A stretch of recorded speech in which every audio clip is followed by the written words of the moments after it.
저는 지금 해야 될 설교, 이 설교를 준비하면서 밀턴이라고 하는 작가를 생각했습니다. 밀턴은 어느 날 갑자기 시각장애인이 됩니다. 앞을 보지 못하게 되는 것이죠. 몸도 마음도 불편하고 그런 글을 쓸 수도 없었습니다. 밀턴은 하나님 앞에서 기도하면서 또 수없이 울면서 작품을 하나 쓰게 되는데, 밀턴이 말을 하게 되면 그의 아들이 그것을 기록을 합니다. 이 같은 어려운 작업을 통해서 작품 하나가 완성이 되어 세상에 나오게 됩니다. 신락원입니다. 파라다이스 로스트라고 하는 신락원이라는 작품입니다. 저는 설교를 잘 못합니다. 근데 거기다 지금은 이제 설교문을 쓸 수도 없습니다. 오른손을 움직일 수 없기 때문이죠. 이런 생각을 했습니다. 그동안에 쭉 해왔던 많은 설교 가운데 한 편을 뽑아서 설교를 하면 어떨까 하는 생각도 했습니다. 그러나 차마 그럴 수는 없었습니다. 목회자에게 설교를 반복하는 것은, 계속해서 예전에 썼던 설교를 다시 쓰는 것은 바람직스럽지 않다고 생각을 했기 때문입니다. 그리고 이 시대를 살아가는 참 많은 사람들에게, 어려운 시대에 하나님께 주시는 말씀이 무엇일까를 곰곰이 생각했습니다. 저는 말로 이야기를 하면 선교사님 한 분이 지금 해야 되는 설교를 적었습니다. 그래서 받아 적은 설교를 오늘 하게 됩니다. 바쁘게 몸 하나로 오랜 시간을 살아온 저에게 제가 어깨를 수술하고 난 다음에 저의 행동 반경이 좁아졌습니다. 그것은 저의 가정입니다. 그리고 서재 안에 갇히게 된 것이죠. 제가 할 수 있는 일은 그저 하나님의 말씀을 보고 기도하는 것밖에는 없었습니다. 깊은 밤에 하나님 앞에서 그간의 사역들을 돌아보았습니다. 그리고 3시간 혹은 4시간씩 혼자 기도하기도 하고 울기도 하고 엉엉 하나님 앞에 떼를 쓰기도 하고 혼자 부흥회를 하는 시간이 많아지기 시작했습니다. 축복기도 하고 중보기도 하고 여러분의 얼굴을 떠올리고, 그리고 선교사님들과 나라와 민족과 북한과 생각하면서 하나님 앞에 기도했습니다. 그리고 또다시 새롭게 깨닫습니다. 기도라고 하는 것은 거룩하고 조용한 혁명과 같은 것이다.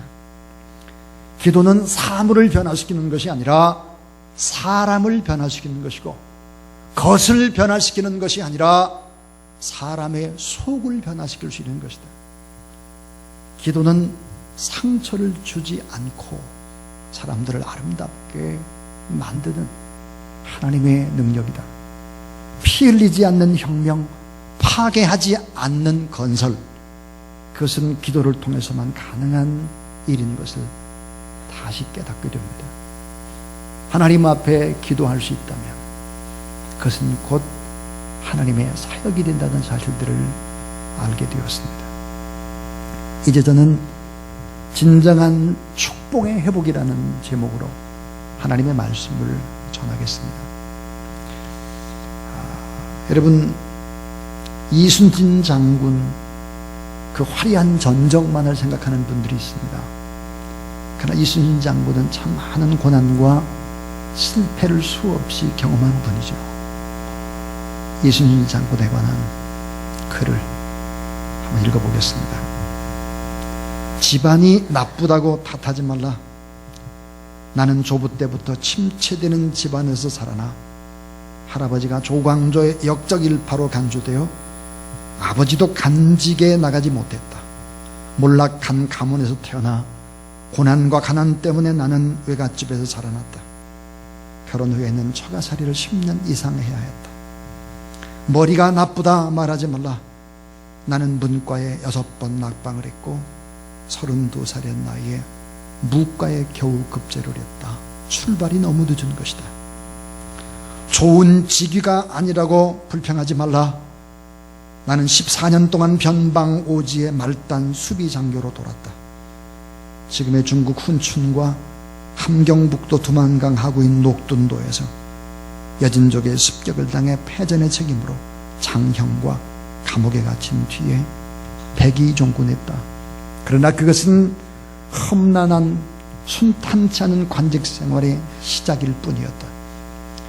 윗사람의 짓이라 어쩔 수 없다고 말하지 말라. 나는 불의한 상관들과의 불화로 몇 차례나 파면과 수많은 불이익을 당해야 했다. 몸이 약하다고 고민하지 말라. 나는 평생 동안 고질적인 위장병과 전염병으로 고통을 받았다. 기회가 주어지지 않는다고 불평하지 말라. 나는 적군의 침입으로 나라가 위태로워진 후 46에 전라 좌도 수군 절도사가 되었다. 조직에 지원이 없다고 실망하지 말라. 나는 가난한 이들과 논밭을 갈고 힘없는 노인과 부녀자들과 힘을 모아 군자국을 만들어 23번 싸워 23번 이겼다. 윗사람이 알아주지 않는다고 불만을 갖지 말라. 나는 끊임없는 오해와 모함으로 모든 공을 빼앗긴 채 여러 번의 옥살이를 해야 했다. 자본이 없다고 절망하지 말라. 나는 빈손으로 돌아온 진도 앞바다 명량의 전쟁터에서 12척의 낡은 배로 134척의 왜군을 막았다. 옳지 못한 방법으로 가족을 사랑한다고 말하지 말라. 나는 20살 아들을 적의 칼날에 잃었고 또 다른 아들과 함께 전쟁터로 나갔다. 죽음이 두렵다고 말하지 말라. 나는 적들이 물러가는 마지막 노량해전까지 생명을 조국에 바쳤다. 죽음 이후의 세계를 걱정하지 말라. 내가 죽은 소식을 들은 선조는 우의정의 자리를 수여했고 정조 17년에는 나를 영의정으로 추대하였다. 살고자 하는 자는 죽을 것이요 죽고자 하는 자는 살 것이니라. 이 글은 이순신 장군의 삶을 고난과 좌절과 아픔과 이런 모든 것을 뛰어넘는 그분의 삶을 요약한 글입니다. 대한민국 영화사의 최고의 흥행 신기록을 갈아치고 있는 영화, 여러분 명량을 혹시 보셨습니까? 지금 1800만 명 이상이 이 영화를 관람했다고 합니다. 요즘 많은 사람들이 이순신 배우기에 열중을 하고 있죠. 정치가들 사이에서 이순신 리더십이 지금 이 시대에 필요하다, 그렇게 얘기를 합니다. KBS에서는 10여 년 전에 했던 이순신에 관한 드라마 불멸의 이순신을 다시 재방송을 하고 있죠. 많은 사람들은 이순신 장군을 세계 역사상 패배하지 않는 위대한 해전의 기록을 가진 훌륭한 제독이다, 이렇게 말을 합니다. 참 23전 23승 승률 100%, 불멸의 기록임에 틀림이 없습니다. 그러나 이순신 장군의 고난과 좌절, 수없는 절망의 한계들은 까맣게 잊어버리고 있습니다. 잘 드러나지 않는 고통에 셀 수 없는 한계의 벽 앞에서 좌절했음을 사람들은 주목하지 않습니다. 좋은 결과만을 생각하죠. 오늘 성경 본문에는 불멸의 이순신이 아닌 불멸의 신앙인, 불멸의 용장을 소개합니다. 그는 욥이라고 하는 신앙입니다. 욥기는 총 42장으로 되어 있는데 42장은 마지막 장입니다. 욥의 불멸의 신앙, 불멸의 축복, 불멸의 위대함, 불멸의 고난당한 후에 영원히 빛나는 정금 같은 축복의 아름다운 삶을 소개하고 있습니다. 여러분, 이 욥의 위대한 삶, 욥의 축복이라고 하는 것은 믿음의 조상이라고 하는 아브라함과 견조도 아브라함보다 더 뛰어난 그런 위대한 신앙이다, 이렇게 말할 수 있을 것입니다. 그런데 성경은 욥의 신앙을 이렇게 요약을 하죠. 욥기 23장 10절입니다. 여러분이 많이 암송을 하고 있는 구절입니다. 따라하세요. 그러나 내가 가는 길을 그가 아시다니 그가 나를 단련하신 후에는 내가 순군같이 되어 나오리라. 자, 옛날 성경에 내가 정금같이 되어 나오리라 그렇게 되어 있습니다. 여러분, 삶의 갖가지로 어려움을 당하는 여러분, 오늘의 말씀에 한번 귀를 기울여 보십시오. 인생의 깊은 순수한 금 같은 진리를 만나게 될 것입니다. 그리고 정금같이 빛나는 이 진리 속에서 나는 어떻게 인생을 살아야 될지 하나님의 음성을 듣는 그런 귀한 여러분이 될 수 있기를 주의 이름으로 축원합니다. 성경은 이렇게 말하죠. 하나님의 백성은 연단을 받아야 한다. 연단을 받음으로 정금으로 변한다. 연단 받기 전에는 금의 성분이 들어있긴 한데 잡석이다, 원석이다, 가공되지 않는. 그래서 햇빛이 비칠 때는 반짝반짝 빛을 발하지만 여전히 돌의 성분이 많다. 그래서 하나님은 보석으로 쓰기 위해서 여러 가지의 연단과 고난의 과정들을 준비하는 것입니다. 그래서 연단을 받게 해서 돌을 부수죠. 불에 넣어서 불순물을 제거시키는 것입니다. 그리고는 연금술사의 손에 가공이 될 때 순수한 정금이 되는 것이죠. 욥의 신앙은 바로 정금의 신앙입니다. 이 욥이 하나님 앞에서 고난의 과정들을 어떻게 뛰어넘고 어떻게 극복하고 결국은 인생의 마지막이 얼마나 아름다운지를 소개하고 있습니다. 욥의 고난은 축복이었습니다. 특별히 고난 중에 욥의 신앙적인 태도는 우리가 본받아야 될 사표다, 그렇게 말할 수 있습니다. 전 세 가지 얘기를 드리려고 합니다. 욥의 삶에 있어서 우리가 꼭 잊지 말아야 될 것. 첫 번째입니다. 따라하세요. 포기하지 않는 신앙의 완주자. 자, 이런 포기하지 않는 신앙의 완주자다 하는 것입니다. 사람들은 눈에 보이는 축복을 먼저 생각을 하죠. 손으로 만지는 축복입니다. 오감으로 느끼는 축복, 내일이 아닌 오늘 현생의 축복, 또 속 깊은 영혼의 축복이 아니라 겉껍데기의 축복을 원하죠. 여러분, 그 눈으로 보이는 축복의 대표적인 것이 뭘까요?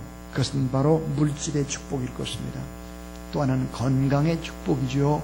그 다음 자녀의 축복입니다. 명예의 축복, 권세의 축복, 이런 거 다 눈으로 볼 수 있습니다. 만질 수 있습니다. 느낄 수 있습니다. 그러나 이러한 축복은 진정한 축복이 아니라고 말합니다. 정말 진정한 축복은 무엇일까? 그것은 보이지 않는 것입니다. 변화된 성품의 축복이죠. 아름다운 성품. 그리고 구원과 관계된 신령한 축복이 진정한 축복이라 하는 것입니다. 눈으로 보이는 축복의 단계를 뛰어넘어야 한다는 것이죠. 욥기에서 하나님은 눈에 보이는 축복이 아니라 우리가 추구해야 될 진정한 복을 말씀을 하고 있습니다.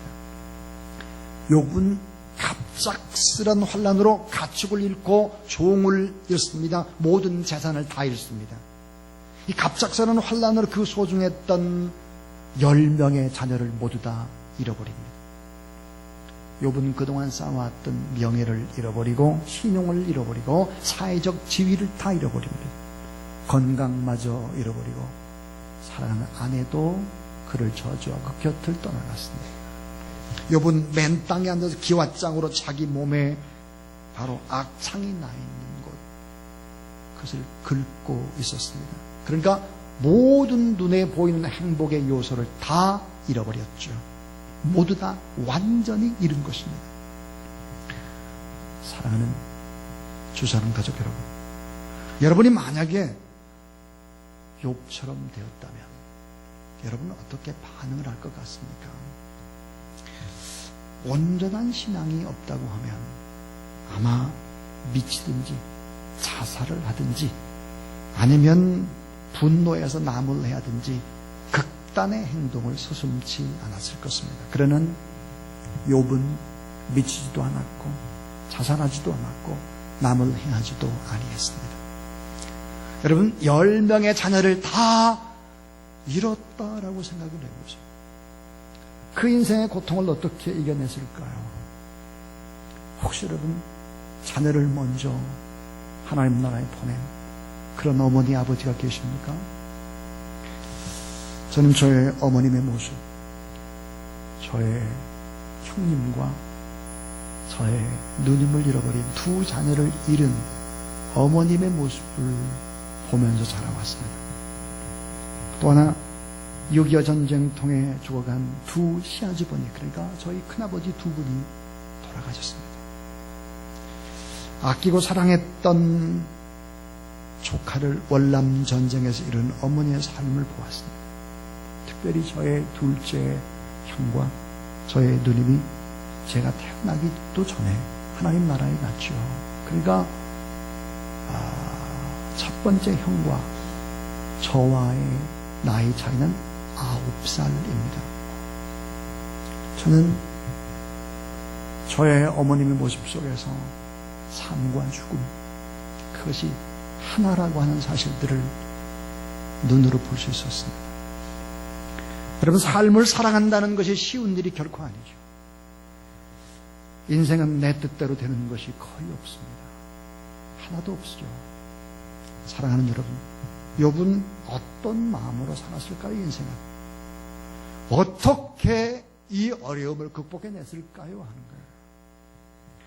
엄청난 인생의 재난 가운데 욥이 붙잡았던 것은 무엇일까 하는 것입니다. 모든 것을 다 잃었지만 그는 붙잡은 것이 하나가 있었죠. 그것은 살아계신 하나님이었습니다. 물론 욥은 고난받기 이전에도 훌륭한 신앙과 인격을 소유한 사람이었죠. 그러나 욥은 자신의 신앙이 돌 성분이 많은 원석이었다는 사실을 알지 못했습니다. 고난을 통해서 그는 자기의 모습을 보기 시작한 것이고 자기의 모습을 보면서 하나님을 붙잡기 시작한 것입니다. 따라하세요. 포기하지 않는 신앙의 완주자.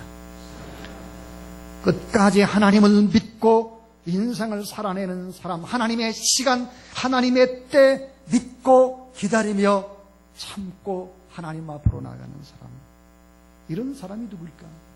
진정한 축복의 사람인 것입니다. 여러분, 이 하나님을 꼭 붙잡고 여러분의 삶도 완주하시고 신앙도 완주하는 그런 여러분 될 수 있기를 주의 이름으로 축원합니다. 두 번째 욥의 모습 속에서 발견되는 것이 있습니다. 그것은 너무나 가깝게 하나님을 느끼는 신앙입니다.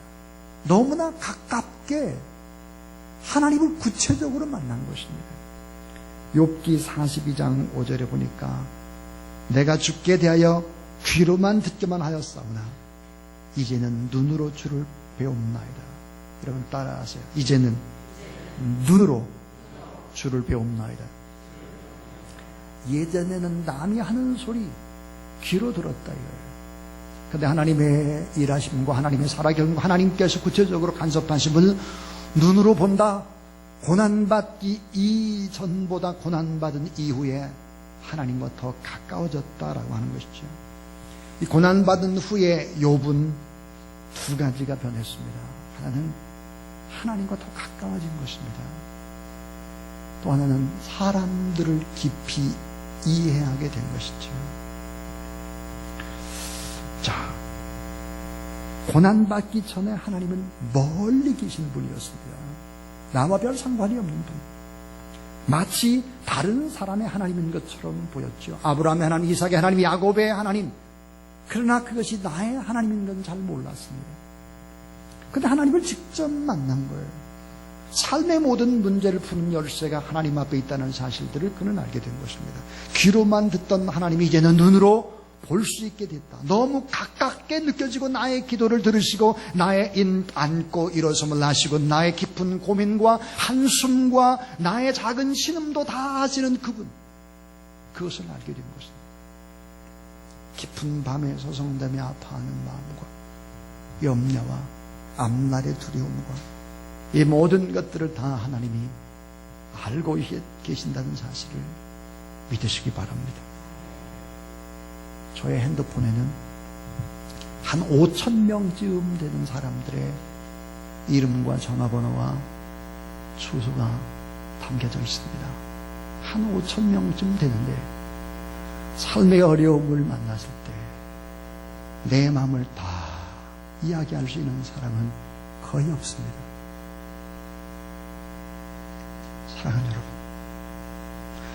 또 거의 몇이 되질 않아요. 이야기한다고 할지라도 사람에게 이야기를 하고 나면 마음에 남는 것이 평안과 기쁨이 아닙니다. 우리 주님, 나의 깊은 고민과 한숨과 작은 시인도 다 아시는 하나님 앞에 욥이 그렇게 아뢰인 것이죠. 하나님을 아주 가까이 보고 느끼는 사람은 성경에 보니까 더 놀라운 기적을 경험한다 그래요.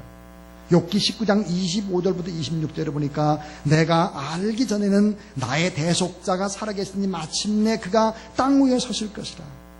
따라하세요. 내 가죽이 벗김을 당한 뒤에도 내가 육체 밖에서 하나님을 보리라. 여러분, 육체 밖에서 하나님을 보리라, 이 말의 의미가 뭡니까? 그것은 죽음 이후에 또 다른 아름다운 세계가 있음을 알게 된 것입니다. 내세가 있다는 확신을 갖게 된 것이죠. 영원한 하나님의 나라, 죽은 다음에 다시 사는 진리, 죽음의 실제와 함께 다시 살아나는 세계가 있다는 거지요. 이것을 믿고 욥이 살아간 것입니다. 욥의 신앙은 부활의 신앙과 연결되어 있습니다. 여러분, 사실은 믿음의 거룩한 아름다운 삶을 살아갔던 사람들은 다 이와 같은 신앙을 가졌습니다. 자, 아들 이삭을 드린 아브라함의 신앙도 부활의 신앙과 연결되어 있고, 또 시편 16편에 보니까 다윗의 신앙도 마찬가지고 사도 바울도 마찬가지입니다. 여러분의 삶도 하나님을 더 가까이 하나님 앞에 아뢰고 하나님 여러분과 깊은 교제를 나누는 그런 좋으신 하나님으로 그 좀 더 친밀한 하나님과의 관계가 회복되기를 주의 이름으로 축원합니다. 제임스 패커라고 하는 사람이 이렇게 말을 했습니다. 하나님을 아는 것과 하나님에 대해서 아는 것은 다르다 그랬죠. 여러분, 하나님에 대해서 아는 것은 들어서 아는 거예요. 간접적으로 아는 것입니다. 그러나 하나님을 아는 것은 서로 깊은 관계성 속에 인격적으로 아는 것이죠. 만약에 어떤 영화배우나 가수를 팬으로 내가 아는 것은 나는 그 배우를 알지만 그 배우는 나를 모르는 것입니다. 이건 진정으로 안다고 말할 수 없죠. 욥의 신앙은 뭘까요? 하나님이 욥을 알아요. 욥이 하나님을 대면해서 알았다는 것이죠. 이것이 어때요? 인생의 고난과 역경을 이기는 너무나 중요한 본질적인 축복이었다 하는 거죠. 여러분, 하나님을 구체적으로 만나고 인격적으로 그 하나님과 교제하는 그런 여러분 되시기를 주님의 이름으로 축원합니다. 지금까지 저는 고난 중에 있는 욥에 관한 이야기 두 가지를 했습니다. 하나가 포기하지 않는 신앙의 완주자였다. 또 하나는 너무나 가깝게 하나님을 느끼는 신앙인이었다 그랬습니다. 마지막 세 번째입니다. 이 욥이라는 사람의 위대함이 어디 있을까 하는 거예요. 그것은 따라하세요. 사람과의 관계에서 겸손히 먼저 회개하는 신앙인. 사람과의 관계에서 겸손히 먼저 회개하는 신앙입니다. 자, 고난받기 전에 욥은 친구들과의 관계에서 언제나 자기 자신이 우월감을 가지고 있었죠. 자기가 잘한다는 도치감에 빠져 있었습니다. 친구들을 품지 못했죠. 욥은 세 친구들과 엄청난 많은 말을 주고받았습니다. 욥기의 전체는 무엇입니까? 욥과 세 친구의 대화가 거의 다입니다. 욥기에. 그런데 욥은 자신의 불의함을 보지 못하고 의로움만 생각하죠. 욥은 자신의 잡티를 보지 못하고 자기가 정금이라고 생각을 한 것입니다. 욥은 자기 자신만 특별한 존재라고 생각했죠. 욥은 하나님께 하나씩 하나씩 물어가면서 하나님을 알고 나 자신의 모습을 보기 시작한 것입니다. 욥은 완전한 인생의 밑바닥에서 하나님을 만나고 인간 이해의 깊이를 더해갔습니다. 그리고는 신실한 마음과 겸손한 마음으로 하나님 앞에 회개하고 있는 것이 오늘 욥의 위대함입니다. 여러분, 가장 위대한 참신앙인은 누구일까요? 그것은 바로 나의 죄라고 가슴을 칠 줄 아는 사람입니다. 우리 주님은 우리 죄를 자신의 죄로 받아들였죠. 자신을 위해 죽은 것이 아니라 죄인은 우리를 위해 죽으셨습니다. 참 위대한 신앙인이 누굴까요? 내 눈에 들보를 보기 때문에 다른 사람을 정죄하지 않는 자입니다. 그리고 사랑과 긍휼의 눈물을 흘리는 것이죠. 원망이나 분노 대신에 겸손히 하나님 앞에 회개하고 타인들의 고통을 돌보고 깊은 인간 이해를 가진 자인 것입니다. 욥기 42장 6절에 보니까 위대한 신앙인의 욥의 고백을 이렇게 하고 있습니다. 그러므로 내가 스스로 거두어드리고 티끌과 제 가운데에서 회개하나이다, 그렇게 말하고 있습니다. 자, 여러분, 욥이 무엇 때문에 회개했을까요? 그것은 특별한 존재라는 자기 도취에 빠진 것을 회개하고 자기가 의로운 사람인 것처럼 행동한 것을 회개하고 너무나 불순물이 내 영혼 육에 끼어있다는 사실들을 안 것을 회개했습니다. 이 모든 회개의 끝은 자기의 환상을 깨뜨림으로 진정한 자기 자신을 찾았고 잃어버린 것을 찾았고 어마어마한 부유한 자로 변하게 된 것입니다. 이러니 겸손한 인간관계에서 내 가슴을 칠 줄 아는 회개라고 하는 것은 감사의 회복이요, 축복의 회복이요, 풍성한 인생의 회복을 가져오는 것입니다. 이제 저는 설교를 마치려고 합니다. 저는 설교서두에서 불멸의 이순신, 충무공 이순신, 세계해전의 역사에 빛나는 불패의 이순신 장군에 관한 이야기를 했습니다. 오늘 욥을 보십시오. 욥은 가장 위대한 불멸의 축복을 받은 신앙인임에 틀림이 없습니다. 욥보다 더 위대한 인물은 없습니다. 우리 인생의 갈 길을 보여주는 진리의 거울이기도 합니다. 욥기 42장의 결론은 뭘까요? 그것은 바로 욥의 축복과 회복을 다루고 있죠. 하나님은 욥을 단련합니다. 정금과 같은 신앙이 되게 단련한 후에는 복이라는 복은 다 쏟아서 모든 복을 다 쏟아 부어줍니다. 욥은 고난받기 전보다 더 많은 복을 받았을 뿐만 아니라 감당할 수 없을 만큼의 복을 누리고 행복한 인생을 살았습니다. 그 축복이 뭘까요? 이것입니다. 하나가 영적 권세의 축복입니다. 영적 권세. 욥기 40장 7절 8절에 보니까 하나님은 새 친구가 아닌 욥의 신앙의 위대함을 선포하고 있습니다. 새 친구의 신앙이 잘못됐다라고 하는 거예요.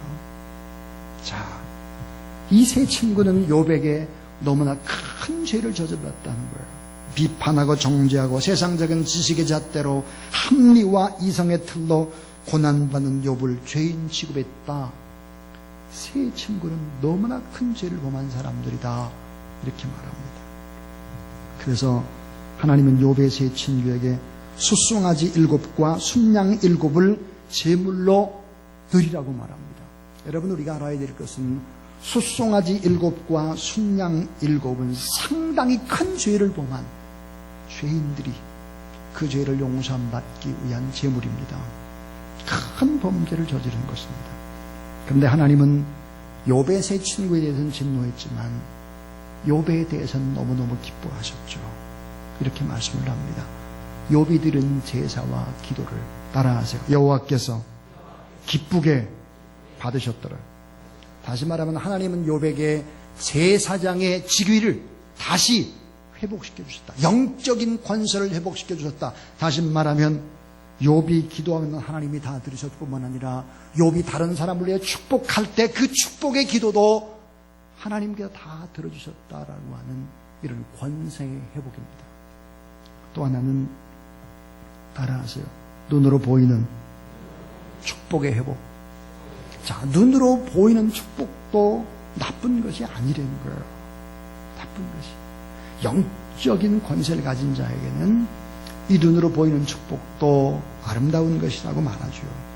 그래서 보니까 소유의 갑절을 축복합니다. 이전보다 소유가 2배가 됩니다. 또 하나는 놀라운 사실입니다. 형제와 친척들 모든 인간 관계도 다 회복을 시키고 있습니다. 욥기 42장 11절에 보니까 이에 모든 형제와 자매와 전에 알던 자들이 다 와서 그 집에서 그와 함께 식물을 먹었다 그랬습니다. 모든 인간 관계를 다 회복하고 있습니다. 또 하나는 자녀의 축복이죠. 자녀. 아들 7과 딸 3을 더 줬다 그랬습니다. 여러분, 성경은 이렇게 강조합니다. 오늘 본문에 보면 자, 자녀들이 신앙도 좋을 뿐만 아니라 인물도 좋았다라고 강조하죠. 첫째 딸의 이름이 여미마인데 비둘기라는 뜻입니다. 여미마.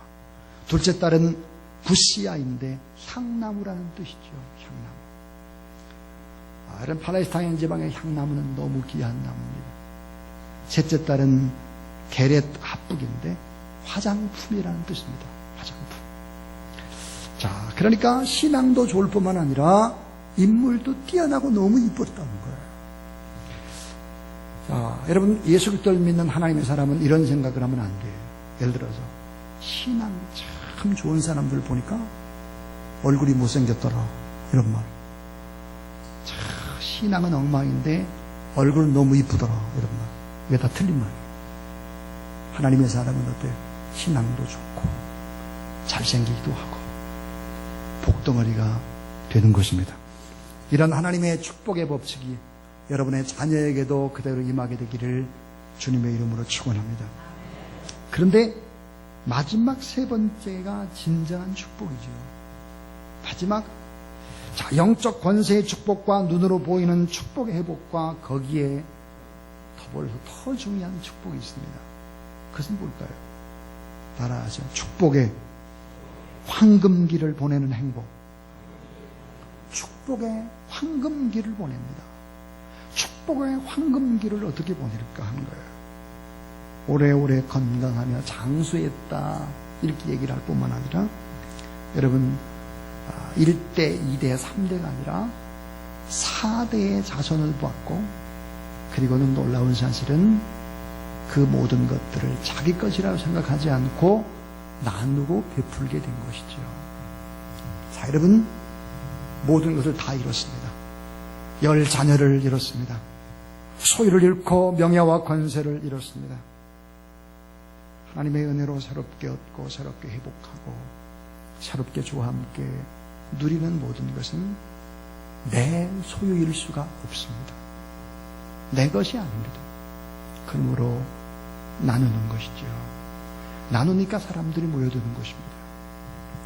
모두 다 주님의 것이고 주님이 더 물어준 것이고 하루살이 같은 내게 준 선물로 욥은 생각을 했죠. 그래서 큰 연단을 받은 후에 욥의 삶은 죽을 때까지 장수하며 축복의 황금기, 인생의 후반부가 더 아름답고 찬란했다라고 하는 것입니다. 여러분, 진정한 축복, 눈으로 보이는 것이 아닙니다. 그러나 눈으로 보이는 것, 이걸 먼저 붙잡지 말고 눈으로 보이지 않는 진정한 구원과 영생과 하나님의 나라, 그 나라를 붙잡고 살아가는 자에게 눈으로 보이는 축복도 하나님께서 허락해 주신다는 사실을 믿으시기 바랍니다. 세월 노법이 통과되지 않고 있습니다. 자녀를 잃고 고통받는 가족들에게 욥의 삶처럼 신앙 안에서 욥기를 보라고 권면해주고 싶습니다. 하나님의 말씀대로 해보라고 권면하고 싶습니다. 세월호 때문에 고통받는 사람들 가운데 신앙인들이 참 많이 있으리라 생각을 하죠. 참 포기하지 않는 신앙의 완주자, 너무나 가깝게 하나님을 느끼는 신앙인, 사람과의 관계에서 겸손히 먼저 내 가슴을 침투하는 신앙인, 이런 사람은 진짜입니다. 이런 사람을 통해서 하나님은 다시 영적 권세의 축복과 눈으로 보이는 축복도 줄 뿐만 아니라 축복의 황금기를 보내는 행복을 줍니다. 이렇게 살다가 죽으면 더 큰 축복이 기다리고 있는 것입니다. 이런 아름다운 인생이 여러분의 삶에 펼쳐지게 되기를 주의 이름으로 축원합니다.